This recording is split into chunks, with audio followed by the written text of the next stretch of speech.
What up, y'all? Back again. Today, I wanted to talk to you about relationships and 10 signs you're healing from narcissistic abuse. On Sundays, I'm going to start posting something before 2 p.m. if I can. It's going to be called Sharpen Up Sunday. It's going to be ways that we can heal and better ourselves, okay? And so I want to go through this because signs that you're healing from narcissist abuse are subtle, but they're significant. So you just gotta, be patient, okay? Because you're moving along, you're getting things done. Sometimes you're a little bit unaware of how, well it's going because you might take 2 steps forward and 1 step back, but that's just how it is. And you want delayed gratification. It's the best gratification because that means you're working hard at something and you're working on it in a perpetual motion to get better, to grow, to heal, and it becomes a daily part of your life. It's better than that quick fix like, the narcissist would do, or, we would do a lot of times, We want to have delayed gratification, always thinking about how we can be better, sharper, more healed, more of our true, authentic individual. So the first one we're going to go through is you're going to regain self-esteem. So you're going to be away from these negative, toxic individuals that have been abusing you. You're going to find out when you wake up to narcissism, there's more than just one in your life. Friends and family, you're going to have to back off, gray rock them, kind of let them fade off. You're going to fall back from them. And a lot of times you should fall back from everybody for a time. And what you want to do is be in stillness, and I'm going to go over that in a second. But it's kind of like when people say, to heal, you want to be by yourself and kind of a little bit of isolation. You do want to have somebody you can confide in if you have the ability to have that. It's always good to talk it out with somebody or a therapist. You're going to notice, though, that your self-confidence is going to go up because you don't have people that are sabotaging you, being negative, not validating you. When you should get a little bit of validation from time to time and reciprocation. You want that energy that you give out to come back to you as well. Whatever you put in, if you're not getting the same energy back, it's not good for you. It's toxic. Your abilities, your worth, all of that's getting better. It's growing, because now you're not gauging things based on how the abuser feels, how their perceptions and criticism is, and on a daily basis. But you're just basing it on who you are, how you feel, and what you're going through, and knowing that these people were evil in your life, and you're kind of reevaluating things from a new perspective, a new point of view, a new mountaintop. Number 2 is setting good boundaries, setting new boundaries. You're going to see that you're going to maintain more of a healthy boundary in future relationships and relationships with friends and family, whoever, and these are going to be bringing more feelings of you feeling more comfortable. Instead of being in fight or flight, you're going to be kind of calm and comfortable because now that you know and have this new information, this wisdom, knowledge, understanding, that you're going to be able to make better decisions based on your boundaries. You're beginning to love yourself and understand, that you need to be more authentic and not please people just to keep them simmered down and stuff. If you got to do that, then those people don't need to be in your life, period. Okay, so you need to, fall back from them. And you're going to get more comfortable in your authenticity, and you're going to be able to tell people, no, you're not pleasing them, and that, you're protecting your emotional well-being. Number 3 is understanding the abuse. So a lot of times, unbeknownst to you, you didn't know where the abuse was coming from. Like, you didn't know you had been clouded up, and your thoughts, your emotions were clouded up, your intuition was clouded up, and you have been dealing with this since childbirth, because these are generational curses. And when you break these, you are the powerful one, and so we have new understanding about this abuse, and you're able to clear a lot of things up in your life that have gone wrong or pitfalls that you have dealt with. You can now get to a place to where you can avoid the pitfalls and avoid some of these people in your life, and you're reading the signs of who to stay away from, who is not good, who has been neglecting you, using you, abusing you, stealing your energy, and taking all of your fruits and the fruits of your labor. And so you're going to be getting to a point to where you're able to understand it wasn't your fault, but now in the future and from here on out, you have the information, the wisdom, knowledge, understanding. You have the awareness. So now it would be your fault if you go back to people like this, or you start new relationships with toxic individuals, because now you're aware. But you're able to process this trauma in a better way and also get clarity. Number 4 is going to be, you're going to have decreased reactivity. So a lot of times you'll be less triggered now, because you were dealing with a lot of people that would make you upset significantly before and after. And so you won't be dealing with things as much.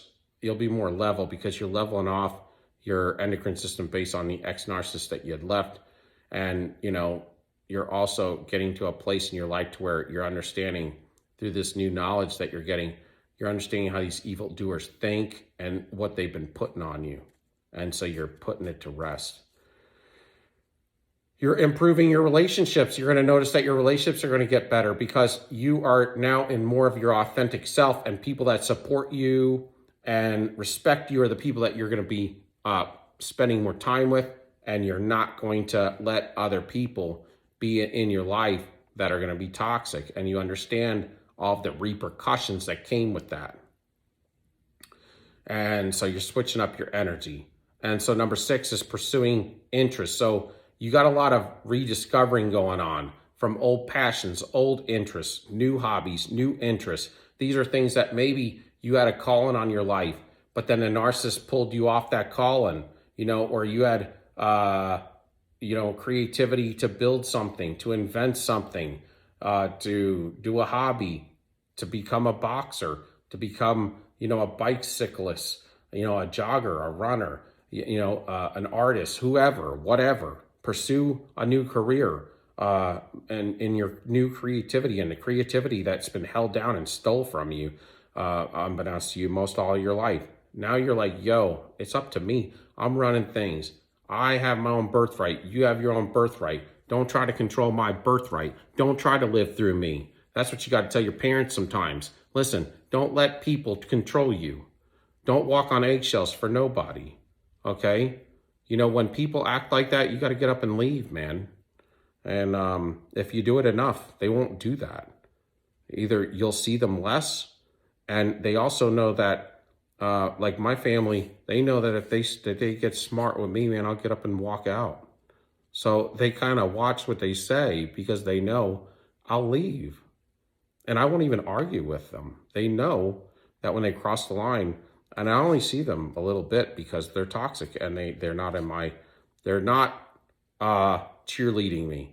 They're always, when you got people in your life that aren't stoking your fire, but they're pissing on it, then they don't need to be in your life, period. And if they're not giving you the same energy that you're putting in, if they're not giving it back to you, then you know what you're dealing with. Somebody that's not good for you.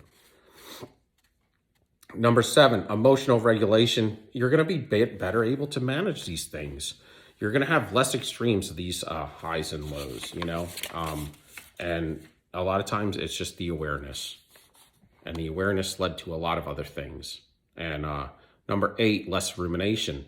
So, your past relationship got you caught up in rumination. The endocrine system, the highs, the lows, the ups, the downs, the hots, the colds, all of this, the lover, the hater, the individual that's true, the lie. I mean, they said this, but they're doing this. Okay. All of that cognitive dissonance, all the gaslighting, all that stuff is healing up just because you're in stillness. Okay. So just, be still, be patient, but that rumination's coming down, and you're starting to know that, these things are always going to be there. The abuse is not going to disappear, but it's going to hurt you less. You're going to think on it less. And now you're in, just a better place, because now you have new knowledge. Okay. Number 9 is increased optimism. So you're going to have a revived sense of hope. Usually when you start to understand that you're dealing with narcissism, you can put a title to it. You start understanding the way these people think, act, and operate and what they've been doing, sabotaging your whole life, holding you down, giving you inferiority complex, and sucking off of everything good in your life. You're backing away from that. And that in itself is going to give you blessings. And also you're getting away from people that you've been, because you were in covenant with them, you've been reaping what they're sowing. You've been in their web of conspiracy. So you end up, because you're in covenant with them, watch the company you keep, the people you have in your home, and the people that you hang around, people that you date, because you can get caught up in their web. And when they get their karma, they're reaping what they sow. It hits that web. And instead of just the narcissist getting the web, it's like there could be 3 or 4 people in that web, and you could be, all the way out the web, but almost out. That's why they try to drag you back in the web. Part of it is so that you could reap some of their karma, the reaping what they're sowing, because when it hits the narcissist, it hits everybody in their web, because they're all connected to them. They all made covenant with them. All the flying monkeys, all their family, all their love partner, anybody. They get part of their karma, they're reaping what they're sowing, because you are in covenant with them, and you're either helping them out, you're blocking their karma, you're backing them up, you're falsifying them as being good individuals because people see you with them. So they say, well, he's good, she must be good, or she's good. Then you're validating that they're a good person when they're not. And you're covering for them. What do they say? You're,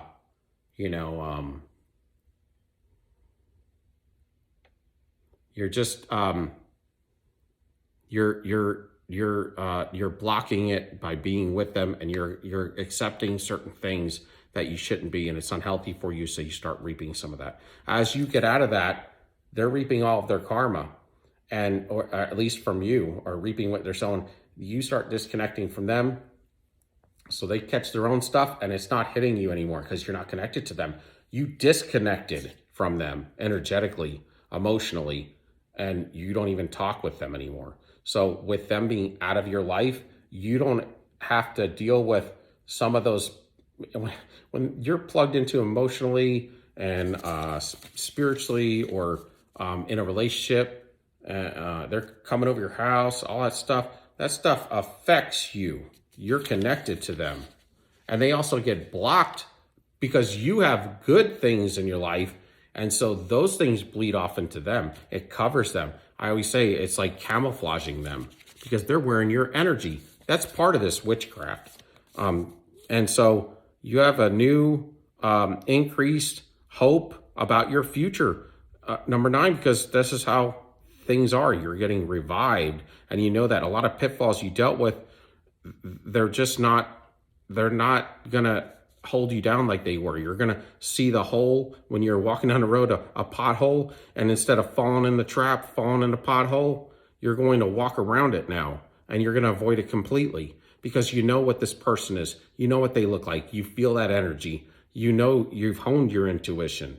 And you ain't dealing with it no more. I feel you. I see you. I know you. I know what energy you're giving at me, you're throwing at me, and I know what you're trying to do. And I broke the curse. So you're going to walk away, gray rock them, fall back, not connect with them. Okay? You're going to have to keep that clarity. You want to keep that peace. Protect your peace. Love yourself. Okay? And so increased optimism. 10, seeking help. Some of y'all, and me included, therapy is good. I mean, it's good if you can find somebody that understands narcissism. If you need therapy, therapist, it could be somebody, a friend could be somebody that can give therapy to you. If they're somebody who is a cheerleader for you, they care about you. So you also know you can find them. But you also want people, it says to keep good counsel around you, meaning when you have things that you're going through or you have heavy decisions to make, get other people's opinions that respect you, that love you, that they're giving you good energy towards, that they reciprocate with you. And so you want to have people to confide in, but you want to build a good support system. You don't want to be all alone. but you also don't want to have a support system based on a bunch of toxic individuals. What the hell is that? So, so this is the thing. A lot of times they will teach you to hash out your thoughts, okay, or recap your thoughts, and like the therapist, psychologist, psychiatrist, and then they want to work through them with you. But what I'm learning, and I've talked to a few different people and an author that I've been speaking with on some of these things, some deep thinkers, and I've researched myself also with the Word of God. What you want to do to heal is first be in, on this platform, they talk about being alone for a while or going monk mode. You don't want to be alone and isolate forever, but there is a time where it's good to be in the stillness. And I talk about not just the stillness of you, but in the stillness of the Lord, man, to meditate on the Word, to fill yourself with the Word, because you've been dealing with toxic, satanic, demonic individuals. And so you got to get that stuff purged out of you, and you want to heal, but you need to fill it with the Word. The Word is life, okay? It brings life to you if you listen and you hear it, and what comes in will eventually come out, okay? So you want to purge yourself from all the junk. You want to stay away from the garbage collectors, and you want to, heal. And to heal, you want to stay away from toxicity, and you want to hear goodness, and you want to build your relationship with the Lord and meditate. And so a lot of times psychiatrists will be like wanting to go over and hash all these traumatic thoughts. But what you want to do is start with the stillness. And in that stillness, you're dealing with benevolent spirits in these individuals, but also they put thoughts in your head and triggers and things and groomed you a certain way. And then there's also spirits and thoughts around you. Okay. Don't get it twisted. Okay. And yes, you could be saved, but they're still going to come at you. Okay. And you got to understand the wiles of the enemy. There's spiritual things going on you all the time. So when you get into the stillness, if you don't get into the stillness first and you're recapping, then these things, it's going to make things worse. See, they're backwards. What you need to do is get in the stillness, and it'll make it implantable. Implantable, meaning they won't be able to get in and penetrate you and pierce through your armor and through your energy fields and get at you. See, when you're trying to deal with the trauma without the stillness first, these things can still kind of attack you. But when you get into that stillness, it brings you down, and that's where your true peace comes. But it comes from the meditation with the Lord, okay? And so that stillness is what you want to get into first, because then what it will do is the negative energy won't be able to feed off you, okay? And so it won't be able to feed off you, and then your awareness begins to grow back. Sometimes you think they're your thoughts, and they're not your thoughts. Okay, and that's why this will get you true clarity and bring you back to oneself. Then you want to hash out your thoughts. But those thoughts will come to you, but God will bring the healing too. And so, so that's what a lot of therapists will do. They're backwards. But Psalms 4:4, meditate. Meditate within your heart on your bed and be still. Okay, and I've done this in the past, and I'm getting back to this, because I'm getting back to old good desires and habits before I met certain individuals that twisted me up. Okay, you got off the wrong track, got off the wrong path. Maybe you were on the right path, but you got sidetracked for 10, 20 years like me. It's okay. We're not looking back. We're going forward. Okay, because victory is forward. We're crossing the Jordan, y'all. We ain't looking back, y'all. So, all right. When circumstances get chaotic, God will bring you to a nice stillness to where going through that chaos, he'll be there to calm that storm. Okay. And that's where you get peace, because you're going to have storms, because people are going to attack you, man. If you're good, you're not just going to walk through the earth without having tribulations. Okay. But you can go through the tribulations and it'll grow your faith. And that's what the Lord wants to do. He'll show you long suffering. He'll show you, that's what delayed gratification is, what I'm talking about. That's what the world would call it, but the Lord would call it long suffering. And that's where you get those fruits of the Spirit to really cultivate inside you and really grow real fruit, instead of that quick vine of fruit and then it withers. You know, you don't want that. You don't want a Band-Aid. So what you're doing is in that stillness, you're going from your ego now up to your spirit man. Okay. But you got to feed it the word, you know. And so, you know, you're coming out of a perpetual defensiveness. And so you want to watch some of these. So you can have limitations based on a routine. So you want to be careful of that. Routines are great. A structured routine is great. But to some degree, some people have built routines that aren't great, but they were comfortable for them, or they brought control into their life, or they took a chaotic state and made it, you know, more orderly for them. And so it maybe you've been coping that way. But just watch those structured regimens, because they can also hinder you if they're not good for you. And a lot of times there's other pathways that you could be missing, and you could be limiting yourself based on the way your routine is. You know, it's good to build a routine, but always be able to adjust the routine, okay, to make it better. You got to be able to tweak things, because you want to grow every day. You don't want to stop and just continue on a certain routine. You want to add to the routine, and, you know, and that sort of thing. So just be aware of that. And you're going to find that, you know, strongholds are going to become footholds, and footholds are going to become put into captivity, and you're going to move on with your life in a better fashion. Okay. So I think that's about it. You have newfound clarity, man. And so you want to engage with your surroundings in a different way, and more enriching ways now. You have new pathways, you have new understanding. And so you're going to be having new perceptions. Okay. It's uncharted territory, and you don't want to, you want to go through this with your new understanding. So you want to reevaluate everything on a daily basis. And so your current perceptions, you know, they were working on conditions that weren't good for you, you know, or your past current, right? And so now you're kind of seeing that there's a whole new world out there. And so you want to become impenetrable to evildoers, and you also want to become empowered by your newfound clarity, okay? And you want to grow. And if somebody is pissing on your fire, then if they're not stoking it, then let them go. Give me a like, a subscription, a thumbs up. And until next time, y'all, peace, we out.